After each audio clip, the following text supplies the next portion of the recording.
Bruce Lee faces a real dilemma. He's on the verge of stardom in the United States with a projected TV series on the horizon, but he's just achieved superstardom as a film actor here in Hong Kong. So what does he choose, the East or the West? It's a kind of problem most budding movie actors would welcome. It's the Pierre Burton Show, the program that comes to you from the major capitals of the world. This edition comes to you from Hong Kong. And Pierre's guest is the man who taught karate, judo, and Chinese boxing to James Garner, Steve McQueen, Lee Marvin, and James Coburn. The newest Mandarin superstar, known in the West for his appearances in Batman, The Green Hornet, Ironside, and Longstreet. His name is Bruce Lee, and he doesn't even speak Mandarin. And here's Pierre.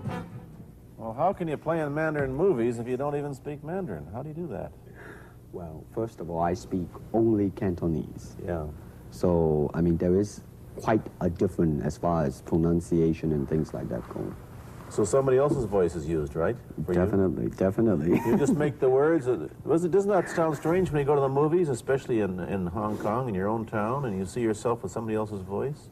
Well, not really, you see, because most of the Mandarin pictures done here are dubbed anyway. They're dubbed anyway? Anyway. I mean, disregard. I mean, they shoot without sound. So it doesn't, make any difference. Your lips never quite make the right words, do they? Yeah, well, that's where the difficulty lies, you see. I mean, in order to, because the Cantonese have a different way of saying things, different from the Mandarin. Yeah. So I have to find, like, something similar to that and keep a kind of a feeling going behind that. Something that matching the Mandarin deal. Like the Does old it sound silent complicated? days. Like the old silent days. But I gather in the movies made here, the dialogue is pretty stilted anyway. Yeah, I agree with you. I mean, see, to me, a motion picture is motion. Yeah. I mean, you got to keep the dialogue down to the minimum.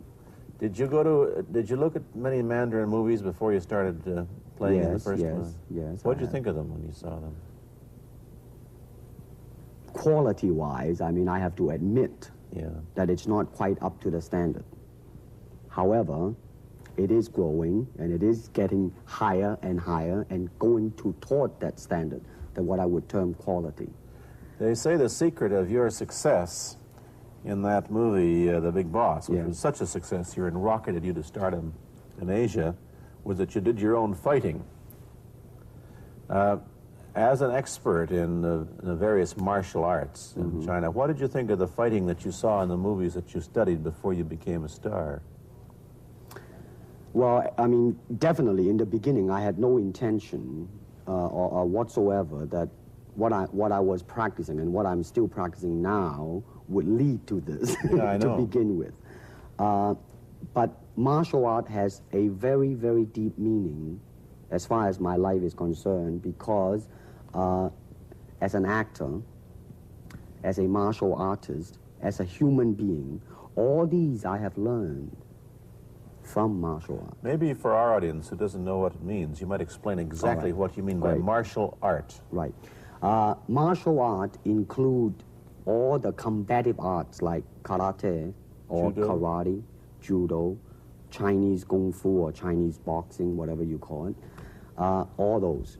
You see, like Aikido, Korean, I can go on and on and on. But it's a combative form of fighting. I mean, it's not, some of them became sport, but some of them are still not. I mean, they use, for instance, kicking to the groin, jabbing fingers at the eyes, and things like that.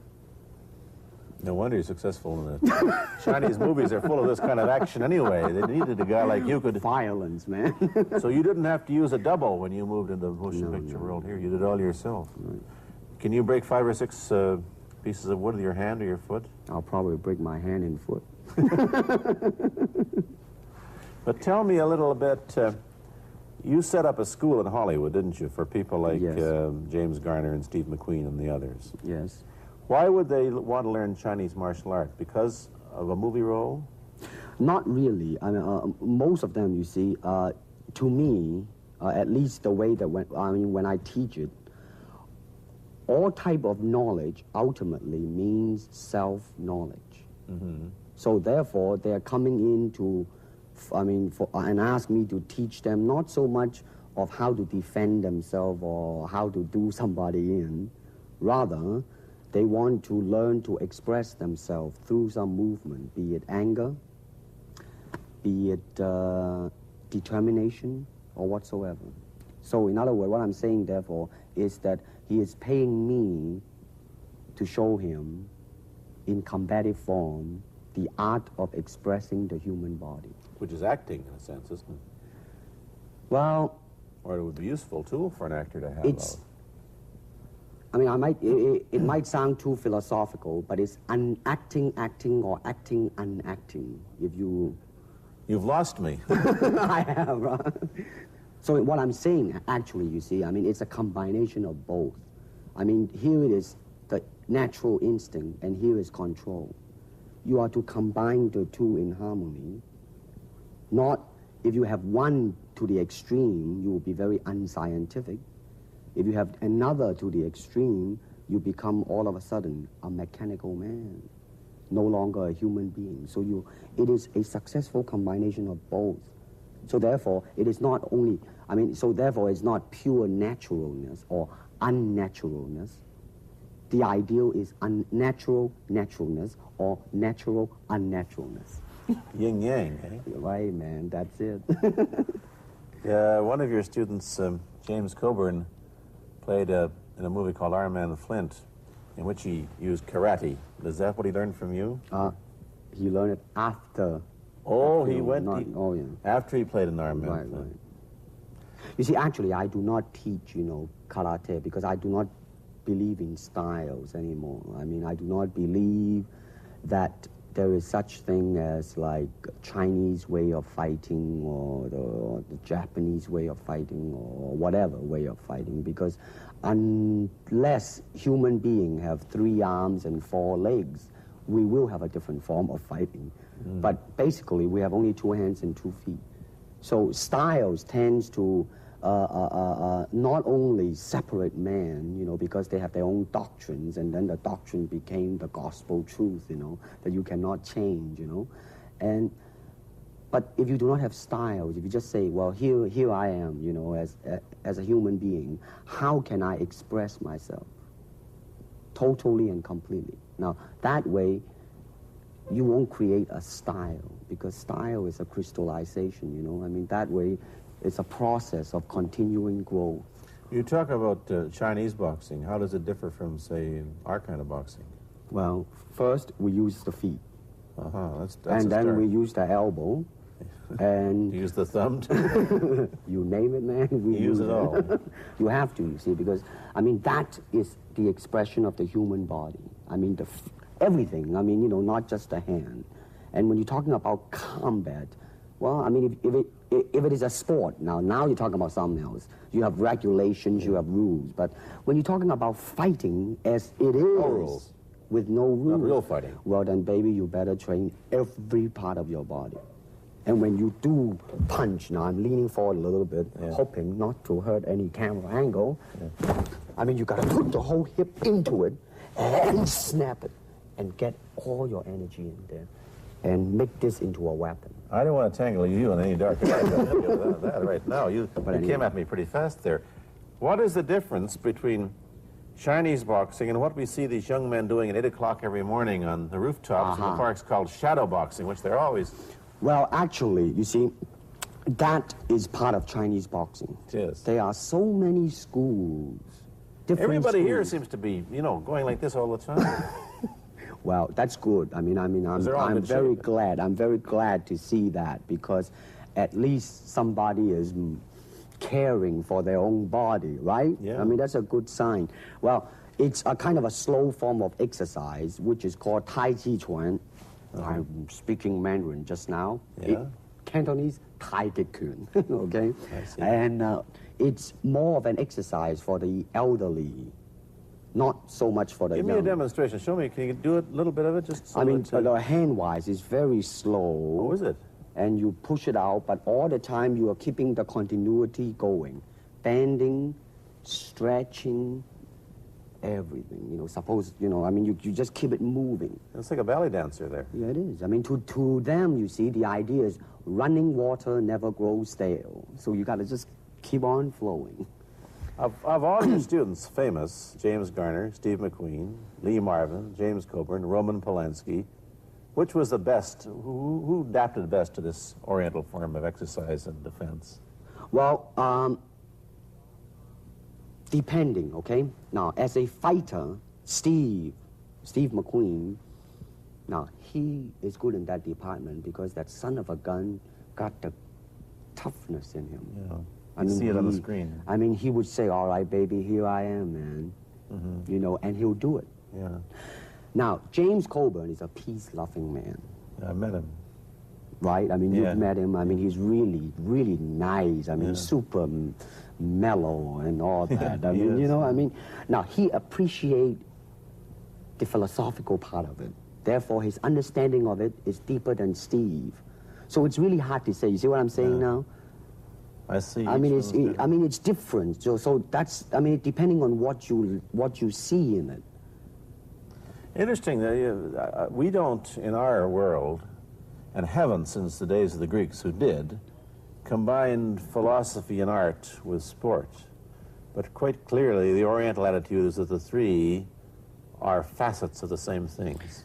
Man, listen, you see, really, to me, okay, to me, ultimately, martial art means honestly expressing yourself. Now, it is very difficult to do. I mean, it is easy for me to put on a show and be cocky and be flooded with a cocky feeling and then feel like pretty cool and all that. Or I can make all kinds of phony things, you see what I mean, blinded by it. Or I can show you some really fancy movement. But to express oneself honestly, not lying to oneself, and to express myself honestly, that, my friend, is very hard to do. And you have to train. You have to keep your reflexes so that when you want it, it's there. When you want to move, you're moving. And when you move, you are determined to move. Not taking 1 inch, not anything less than that. If I want to punch, I'm going to do it, man, and I'm going to do it, you see. So, I mean, so that is the type of thing you have to train yourself into it, to become one with the, you think? Yeah, this is very un-Western, this attitude. I want to ask you about your movie and TV career, but first we'll take a break. Then I'll be back with Bruce Lee. I've been talking to Bruce Lee mainly about the Chinese martial arts, which include things like Chinese boxing, karate, and judo, which is what he taught when he was in Hollywood after he left the University of Washington, where he studied, of all things, philosophy, if you can believe that. He did, but that, perhaps you understand why the two go together from the first half of this program. And you can perhaps understand how he got into films. He knew a lot of actors, but I'm told that you got the job on the Green Hornet, where you played Kato the chauffeur, mainly because you're the only Chinese-looking guy who could pronounce the name of the leading character, Britt Reed. I made that as a joke, of course. And it's a heck of a name, man. Yeah. I mean, every time I said it at that time, I was super conscious. I mean, really, now, that's another interesting thing, huh? Let's say if you learn to speak Chinese. Yeah. And it's very, I mean, it's not difficult to learn and speak the word. The hard thing, the difficult thing, it's behind what is the meaning, what brought on the expression and feelings behind those words. Like when I first arrived in the United States, and I look at a Caucasian, and I really would not know whether he was putting me on or is he really angry, because we have different way of reacting to it. See, those are the difficult things, you see. It's almost as if you came upon a strange race where a smile didn't mean what it does to us. In fact, a smile doesn't always mean the same, does it? Of course not. Yeah, I just thought of that. Tell me about the big break when you played in Longstreet. I must tell the audience that Bruce Lee had a bit part or a supporting role in the Longstreet series, and this had an enormous effect on the audience. What was it? Well, you see, the title of that particular episode of Longstreet is called The Way of the Intercepting Fist. Now, I think the successful ingredient in it was because I was being Bruce Lee. Yourself? Myself, right. And did that part, just express myself, like I say, honestly express myself at that time. And because of that, I brought, you know, favorable mentioning in like New York Times, which says like the Chinaman who incidentally came off quite convincingly enough to earn himself a television series, and so on and so on and so forth. Can you remember the lines by Sterling Sullivan, the key lines? He's one of my students, you know that? Was he too? Yes. You've had everybody as your student. But you read, there were some lines that expressed your philosophy. I don't know if you remember them or not. Oh, I remember that. I Let's said, hear. this is what it is, okay? You're talking to Longstreet, played by James Francesca. I said, empty your mind. Be formless, shapeless, like water. Now you put water into a cup, it becomes the cup. You put water into a bottle, it becomes the bottle. You put it in a teapot, it becomes the teapot. Now water can flow or it can crash. Be water, my friend. Like that, you see? Oh, I see. I get the idea. I get the power behind it. So now, two things have happened. First, there's a pretty good chance that you'll get a TV series in the States called The Warriors, in which you use what, the martial arts in a Western setting? That was the original idea. Now, Paramount, you know, I did Longstreet for Paramount, and Paramount wants me to be in a television series. On the other hand, Warner Brother wants me to be in another one, but both of them, I think, they want me to be in a modernized type of a thing. And they think that Western idea is out. Whereas you want to do the Western, eh? I want, because you see, I mean, how else can you justify all these punching and kicking and violence except in that period of the West? I mean, in nowadays, I mean, you don't go around on the street kicking people or punching people. Because if you do, that's it. I mean, I don't care how good you are, you know. But this is true also of the Chinese dramas, which are mainly costume dramas. They're all full of blood and gore over here. Oh, you mean here? Yeah. Well, unfortunately, you see, I hope that the picture I am in would either explain why the violence was done, whether right or wrong or whatnot. But unfortunately, pictures, most of them here, are done mainly just for the sake of violence. You know what I mean? Like, you know, fighting for 30 minutes, get stabbed 50 times. And well, I'm fascinated. Let me give you your microphone back. I'm fascinated that you came back. I am a martial artist. You came back to Hong Kong on the verge of success in Hollywood and full of it. And suddenly, on the strength of one picture, you become a superstar. Everybody knows you. You have to change your phone number. You get mobbed in the streets. Now, what are you going to do? Are you going to be able to live in both worlds? Are you going to be a superstar here, or one in the States, or both? Well, let me say this. First of all, the word superstar really turned me off, and I'll tell you why. Because the word star, man, is an illusion. It's something what the public calls you. You should look upon oneself as an actor, man. I mean, you would be very pleased if somebody say, hey, man, you are a super actor. It is much better than, you know, superstar. Yeah, therefore, you've got to admit that you are a superstar. You're not going to, if you're going to give me the truth. I am now. I'm honestly saying this, okay? Yes, I have been very successful, okay? But I mean, I think the word star I mean, I do not look upon myself as a star. I really don't. I mean, believe me, man, when I say it. I mean, I'm not saying it because what are you going to do? Let's get back to the question. Okay. Are you going to stay in Hong Kong and be famous? Or are you going to go to the United States and be famous? Or are you going to try and eat your cake and have it too? I am going to do both because, you see, I have already made up my mind that in the United States, I think something about the Oriental, the true Oriental should be shown. Hollywood sure as heck hasn't. You better believe it, man. I mean, it's always that pigtail and bouncing around, chop, you know, with the eyes slant and all that. And I think that's very, very out of Is it true that you were, the first job you had was being cast as Charlie Chan's #1 boy? Yeah, #1 son, yeah. No, they never made a movie. No. They were going to make it into like a new Chinese James Bond type of a thing. Now that, you know, the old man Chan is dead, Charlie is dead, and his son is carrying on. But they didn't do that. No. Batman came along, you see, because and then everything was started to be going into that, you know, that kind of which you were in. But is it... mean, by the way, I did a really terrible job in that, I have to say. Really? You didn't like yourself? I didn't see it. Let me ask you, however, about the problems that you face as a Chinese hero in an American series. Have people come up in the industry and said, well, we don't know how the audience are going to take a non-American? Well, such question has been raised. In fact, it is being discussed, and that is why The Warrior is not going to be on.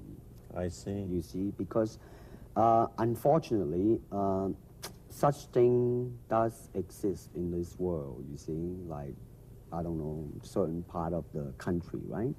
Where, like, they think that business-wise, it's a risk.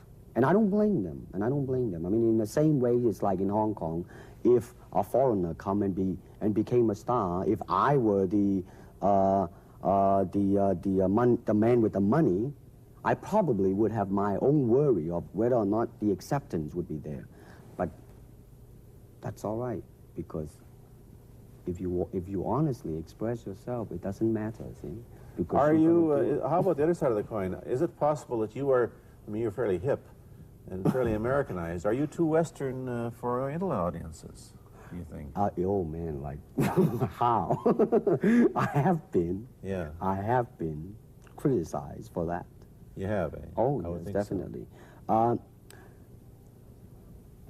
Well, let me say this. When I do the Chinese film, I'll try my best not to be as American as I, have been adjusted to for the last 12 years in the States. But when I go back to the States, it seems to be the other way around. You know what I mean? You're too exotic, eh? Yeah, man. I mean, they're trying to get me to do too many things that are really for the sake of being exotic. You understand what I'm trying to say? Oh, sure. So it's really, I mean, it's when you live in both worlds, it brings its problems as well as its advantages, and you've got both. Time to go to a commercial. I'll be back in a moment with Bruce Lee. Let me ask you whether the change in attitude on the part of the Nixon administration towards China has helped your chances of starring in an American TV series. Well, first of all, this happened before that. Yeah. But I do think that things of Chinese will be quite interesting for the next few years. I mean, not that I'm politically, inclining toward anything. No, I understand that. I'm just wondering. But I mean, once the opening of China, I mean, that it will bring more understanding. Yeah. More things that are, like different, and maybe in the contrast of comparison, some new thing might grow. So therefore, I mean, it's a very rich period to be in. I mean, like if I were born, let's say, 40 years ago. Yeah. If I have a thought in my mind, I said, boy, I'm gonna star in a movie or star in a television series in America. Well, that might be a vague dream, but I think right now, maybe, man. You still think of yourself Chinese, or do you ever think of yourself as North American? You know what I want to think of myself? As a human being. Because, I mean, I don't want to sound like, as Confucius say, but under the sky, under the heaven, man, there is but one family. It just so happened, man, that people are different.